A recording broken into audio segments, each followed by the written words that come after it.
Welcome to the ASTRALX Deep Dive, illuminating your path. I'm Solarian Zephyr, your Cosmic Strategist. And I'm Lunaria Celine, your intuitive guide. We bridge celestial wisdom To unlock your modern path. Discovering guiding starlight insights and exploring these powerful cosmic energies. Today we're diving deep into excerpts from the Stygian Archer, a 2025 Odyssey. Now, this is a source crafted specifically for you, a Sagittarius Sun Man with Scorpio Rising. Exactly. Our mission really is to unpack the most important insights from this unique text, kind of distill its potent language into guidance that can help you understand how celestial wisdom translates to your journey right now. And the source reveals this core archetype, the Stygian Archer. It's a really potent fusion of energies. So the big question, like always, how do planetary transits shape your story today? And specifically, how does this source suggest they shape the story of the Stygian Archer in 2025? That's exactly the journey this source maps out. It starts by really defining that powerful blend of energies that make you unique, through this specific astrological lens. Okay, let's unpack that blend then. First up, there's the Cosmic Centaur. That's the energy of your Sagittarius Sun, right? Right. The source describes this as, well, your soul acting like a comet of philosophical fire, always aiming for the horizon of meaning, driven by this deep quest for truth and expansion. Exactly, that expansive truth-seeking fire. But then fused with that is the shadow alchemist. That represents your Scorpio rising, how you kind of meet the world. Okay. And this energy, it gives you a presence that radiates intensity, a profound psychological depth, and this really remarkable power to resurrect or transform yourself and your circumstances too. Wow. It's all about navigating those deeper, often hidden currents of life. So the source isn't just saying you have Sag traits and Scorpio traits. Yeah. It's arguing that when these two forces combine within you, you become the Stygian Archer. Precisely. It's how they temper and transform each other. So like your typical Sagittarian wanderlust, it's not just curiosity anymore. The source says it's forged into something like sacred vengeance. Yeah. Or maybe purposeful action. Yeah, or purposeful action. And your idealism, it isn't seen as naive. It actually becomes fuel for real evolutionary change. Adventure isn't just exploration. It's described as a revolution of rebirth. That's powerful language. It really is. The source uses these striking images. Your arrows don't just seek truth, they pierce illusions. And your silence isn't empty. It actually births supernovas of insight or transformation. Births supernovas. Okay, so how does the source describe this specific fusion operating as the core energy for you in 2025? Well, it sees 2025 as a year where this fire and water fusion is particularly active, almost in a volatile, potent way, actually. Yeah. It talks about Sagittarius's tendency for quantum leaps, those rapid, expansive jumps colliding with Scorpio's deep, intense dive right into the event horizon of transformation. Yeah, it's presented as a year where these two fundamental ways of being are constantly interacting, constantly creating these profound shifts for you. Quantum leaps meeting an event horizon. It definitely captures the intensity. So let's look at how this plays out through the key planetary influences the source outlines for 2025. The first big one it highlights is the Scorpio solar eclipse on March 29th, and that hits your first house. And the source labels this transit a black hole rebirth. Okay. It's described as a moment that acts like a cosmic particle accelerator, really intensely focusing energy right onto your core identity. Essentially, it's a period that challenges and potentially shreds old layers of self to make way for something new. Shredding identity sounds intense. It is. And the source connects this eclipse to the idea of quantum tunneling. Quantum tunneling. Yeah, suggesting it links past life quests or maybe deep ancestral patterns directly to your present power and identity. It's like energy from your deepest history is suddenly like right there, available now. Wow. Okay. It even gives a physical sensation, a somatic anchor tied to this transit, an ice fire sensation in the spine and thighs. That physical anchor is meant to help you locate the energy, feel it in your body. And the recommended action the source gives for this eclipse is, well, it's pretty striking. What is it? Run barefoot roaring, I am the Phoenix Archer. I'll chuckle. Okay. That's primal and empowering, I guess. So for you listening, this transit is being framed as this really pivotal moment for radical personal transformation, like a deep reclamation of your power, emerging from the ashes of old ways of being. just like that Phoenix imagery suggests. Absolutely. It's about stepping fully into the power of the Stygian Archer archetype, right at a fundamental level of who you are. Okay, powerful stuff. Let's shift gears a bit. Next, the source looks at Saturn's journey through Pisces and its impact on your 5th house. That's the house governing creativity, self-expression, and joy. And here the source describes the dynamic as karmic gravity versus quantum fluidity. Karmic gravity? Quantum fluidity. Yeah. So Saturn, the planet of structure, boundaries, responsibility, right? It's moving through Pisces, a sign we associate with dreams, imagination, fluidity, the subconscious, all that watery stuff. Right. The source suggests Saturn's presence brings structure, maybe even discipline, to this often boundless, dreamlike part of your life and your chart. So it's about bringing form to the formless, like taking that creative energy and grounding it. Exactly. The source dives into this process. It talks about quantum decoherence dissolving performative joy. Performative joy. What does that mean exactly? It seems to mean any superficial or inauthentic creative output, the stuff you do just for show maybe, that gets challenged, potentially dissolved. Okay. Then a gravitational collapse forges soul-sourced ecstasy, which suggests a deep, maybe intense process leads to creation that is truly authentic, really connected to your soul. So moving beyond creating just for validation or because you think you should. Precisely. It's a call for depth. And the source provides an embodiment detail for when you hit creative blocks during this time, a feeling of constriction in the sacral area. And the recommended action, drum on your lower belly while affirming, "My shadows birth art." My shadows birth art. That's a powerful way to acknowledge and integrate those deeper, maybe darker aspects into the creative process itself. So this transit really challenges you to find creative expression that isn't just pretty or popular, but deeply meaningful, authentic, maybe even birthed from the complex, shadowy parts of your psyche. It really emphasizes that soul authenticity. That's the source of your most profound creative output during this period, according to this text. Okay, moving outward now. The source analyzes Pluto's movement into Aquarius and how that impacts your 11th house. That's groups, communities, social networks, collective movements, that kind of thing. Yes, and the source labels this transit revolutionary tunneling. Revolutionary tunneling. So Pluto is the planet of deep transformation, power, uncovering hidden truths, right? And in Aquarius, that energy often expresses itself through collective change, social structures, forward-thinking ideas. This transit, according to the source, deeply connects you. It uses the phrase quantum entangling you with radical movements or transformative groups. Quantum entanglement again. Seems to be a theme. The source even notes physical manifestations for this one, like neural sparks felt as tingling in the palms and a sense of heat in the left temple. Little physical cues. And the journal prompt it offers for this transit, it gets right to the heart of it. Let's hear it. What buried truth must I weaponize to liberate my tribe? Weaponize. Wow. That's intense. It highlights the potential for you to be a real catalyst within your communities, doesn't it? Absolutely. Your influence here isn't just about fitting in. It's about potentially uncovering hidden dynamics, challenging the status quo, using your truth, maybe even a buried or uncomfortable truth, to bring about liberation or transformation for the collective you're part of. It really paints a picture of significant impact within your social sphere. The source also does something interesting. It tries to ground this complex archetype with some historical and cultural reflections. It brings up figures like Ernest Hemingway and Bruce Lee. Yeah, and what's insightful there is how the source sees them embodying that specific Sag-Scorpio blend. Hemingway, had that Sagittarian drive for adventure, exploring life's big questions. Right.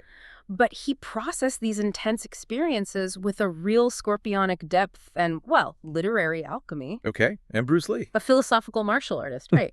Combining the Sagittarian pursuit of truth and wisdom with scorpionic discipline, power, and that willingness to confront the shadow side of combat, of the self. Yeah, see the connection. Their lives, according to this source, kind of show that true freedom and impact are often forged in that crucible of transformation, that intense merging of the fire and the depth we were talking about. Seeing it in real lives definitely makes it more relatable, and the cultural resonance section is even more vivid. It describes your archetype, the Stygian Archer, as a blend of Indiana Jones's quests meets John Wick's vengeance. Chuckles. Yeah, it's quite the image. It is.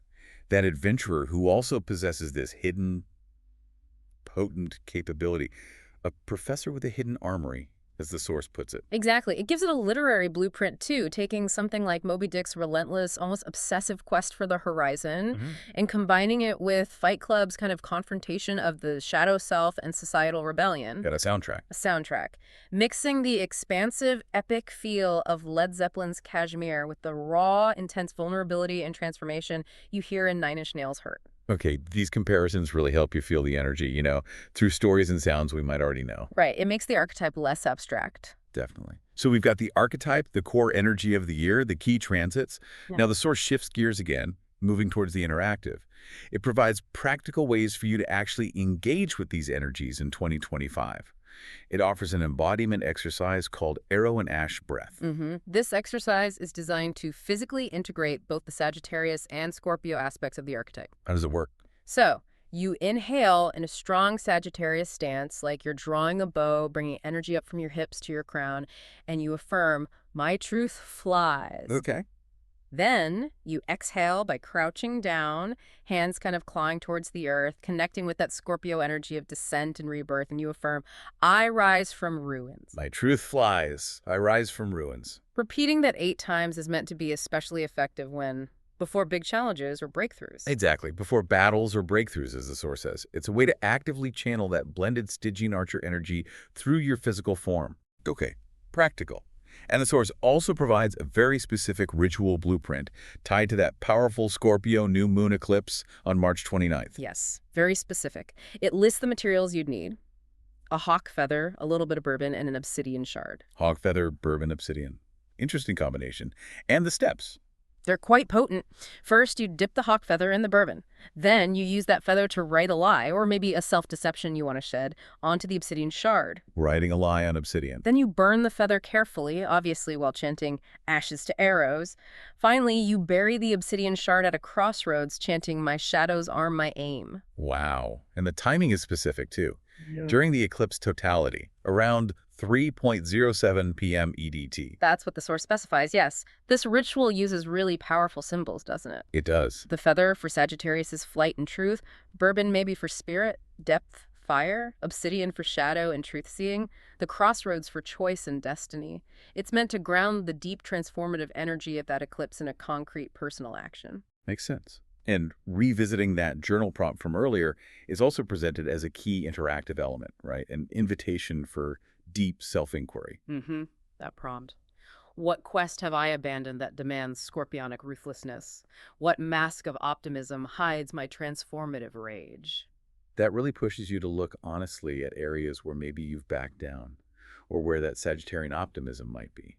Well, masking deeper, unresolved feelings.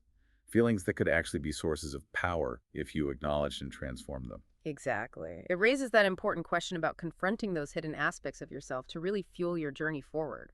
It's not about denying the sagfire, but maybe tempering it with Scorpio's willingness to face the dark. It's definitely not shying away from the intensity, this source. It even goes so far as to outline potential timelines for the Stygian Archer in 2025. Not like destiny, but as possible paths you might embody depending on how you engage with these energies. Right, potential pathways. The first one is called the Revolutionary Philosopher Timeline, and it's specifically linked to that Pluto in the 11th house transit we talked about. Okay. And what might trigger that path? It suggests the trigger could be witnessing or maybe even exposing corrupt institutions. And the manifestation, the source envisions something like a Stygian truth media network. A media network. Yeah, but one that fuses mythic storytelling with data leaks. Using Scorpio's forensic precision, that investigative power, combined with Sagittarius's drive to spread truth and challenge the status quo, maybe with some irreverent fire. Interesting. Okay, what's the next potential timeline? The Trauma Shaman timeline. This one's tied more to that Saturn in the 5th house influence, shaping creativity through depth. And the trigger? The trigger here could be consciously channeling deep ancestral or personal wounds. The manifestation might be something like a Phoenix Arrows theater troupe. Theater. Yeah, but one that integrates archery, expressive Buddha dance, and ancestral healing practices. The alchemy described is turning past pain, the source uses the phrase bullet wounds, into sacred transformative artistic scripts. Turning wounds into art. Powerful. And the third timeline? The Eclipse Reborn timeline. This one's directly connected to that intense March 29th resurrection energy from the solar eclipse. Okay. Triggered by The source suggests this path could be triggered by a really significant life-altering experience, maybe even a near-death experience while traveling abroad, tapping into that Sagittarian journeying theme. and the manifestation. Perhaps a best-selling book or guide called Arrow Through the Abyss, sharing your personal story of shadow-powered freedom. But the source specifically notes a challenge for this timeline: What's that? avoiding a messiah complex. It actually recommends monthly desert vision quests as a way to stay grounded if you head down this path. Good advice. Right. These potential futures really show the powerful directions your energy could flow, depending on how you navigate the year's transits. The source then brings all this together with a really potent 2025 mantra for the Stygian Archer. It really encapsulates the archetype's core process. I knock my truth in darkness, loose it in light, my scars are my quiver, my vision cuts through night. Where I strike rot becomes revelation. Rot becomes revelation. That speaks volumes. Finding strength in the shadow, using past wounds as fuel. Exactly. And the source leaves you with a clear invitation for 2025, doesn't it? It basically says, arm your truth, Stygian Archer. Yeah. It says this year demands you plunge your Sagittarius Sun's expansive arrows into your Scorpio Rising's transformative forge. So let the cosmic centaur seek those horizons of meaning. And let the shadow alchemist transmute pain into plutonium purpose, is the phrase used, turning deep experiences into powerful, potent energy. The year really challenges you to demonstrate that the deadliest, most impactful truths are often launched from the deepest wounds you carry, or the ones you manage to transform. It's a powerful challenge. And the source concludes this whole journey with a poetic verse that I think summarizes the essence of this archetype beautifully. Let's hear it. Sagittarius seeks the sun's embrace. Scorpio knows what burns in the dark's cold grace. You, hunter, with venom-tipped sight, turn graves to compasses, vengeance to flight. For every arrow shot from the abyss's maw pierces illusion to birth cosmic law. Wow, turn graves to compasses. That imagery really resonates. Finding direction in places of ending, using that intense energy for a higher purpose. The source also offers one final cultural touchstone. It references Dune's Paul Atreides and his journey. Ah, Paul Atreides. Interesting comparison. Yeah, suggesting that like him, you possess this unique fusion, Sagittarius's perhaps prescient vision, seeing possibilities and futures, combined with Scorpio's ruthless ability to transform, adapt, and see through facades. The source even uses a metaphor, right? About hosting spice and shadow circles. It does, envisioning these gatherings where people map out their personal revolutions, maybe using symbolic acts to release limitations. It's an evocative metaphor for how you might operate in the world. Because, as the source points out, your Scorpio rising is kind of uniquely wired to see through facades, to understand hidden power dynamics. Right. While your Sagittarius sun instinctively maps escape routes, possibilities for growth, for freedom. So it leaves you with this important question to really sit with. How might you specifically use this unique combined vision, this ability to see both the hidden truths and the pathways forward to navigate the complexities of 2025 and maybe even beyond? A powerful question to ponder. As our cosmic journey concludes for today, we really hope this deep dive has offered potent insights, tailored specifically to your path as the Stygian Archer in 2025. Hopefully helping you translate the source's unique wisdom into some tangible understanding. Dive deeper into your unique path. You can request your email audio reading now. Find the link right there in the description below. Yeah, and explore the episode resources and links to all the details we mentioned. They're waiting for you there. Ignite. Think. Become. Subscribe for Starlight Insights. Thank you for joining us.